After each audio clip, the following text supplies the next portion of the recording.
Hey, welcome to Strength Side. We got a question from Wesley. And Wesley's problem is that his hips seem to be stuck in flexion and they're putting him in anterior pelvic tilt and he can't get his hips into full extension.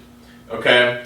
And now he says that he's at his wit's end and no amount of smashing and stretching, which he says he's done a bunch of, can get him into hip extension, right? And what he says is that anytime that he tries to do any type of ab core exercise, even planks, it becomes a hip flexor exercise and his hip flexors take over and he's not able to, get himself into that extension, right? Great question, Wesley. So one thing that really stands out is that you say that you've done a lot of stretching and tissue work and that is not really giving you any relief or benefits, right? So right there, if I was a gambling man, I'm going to go ahead and say that the issue is some type of activation issue, right? Your body is not activating the right muscles to do movement or probably just to be in a static posture as well, okay? So we got to look here at these hip flexors, right? Sounds like we're kind of mad at the hip flexors. We're pissed off that the hip flexors are always on and they're pulling us into this anterior pelvic tilt. Well, what you got to understand about the hip flexors is that what they're supposed to do, what we hope that they will do, is flex the hip, okay? Right here, boom. That's their job. But another thing that they can do is they can extend the spine, okay? If you look at these two lines of pulls here, that's the job of these hip flexors, here and here. What's happening to you is your hip flexors aren't working for hip flexion, right? So they're not working like hip flexors. They're working as spinal extenders, and now, because they're on and holding tension all the time, you're here. What we need to do is reprogram these, reactivate these to do hip flexion, okay?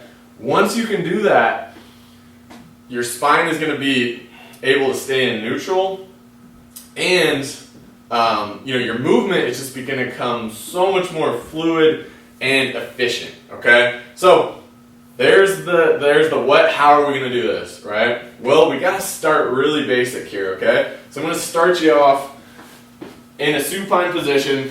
I don't know if you've tried these, so I'm going to give you a few options here. Okay. The most basic thing that we can do is get down on our back. We're going to push that lower back flat into the ground. We're going to really force the belly button down here. And all we're going to do is bring knee up towards the chest, okay? Boom. Okay, now what we're doing is we're asking these hip flexors to work in hip flexion here, okay? And if we're really prioritizing that lower back flat to the ground, then they're not going to be doing spine extension, right? They're going to be doing hip flexion. That's very basic right there. Let's get up into a 90-90 position now. From here, once again, we're going to do the same thing. Boom. Now this hip flexor is having to work to keep this hip flexed as this hip goes into extension. And we're going to come back. Boom. Right? So once again, all we're doing is training these hip flexors to do hip flexion, the thing that we want them to do. Okay? So those are two very, very simple. They might seem too easy to you, but that's going to reprogram your body to do hip flexion. Okay? Another one I'm going to show you. Very basic, something that gets overlooked a lot, is to crawl, okay?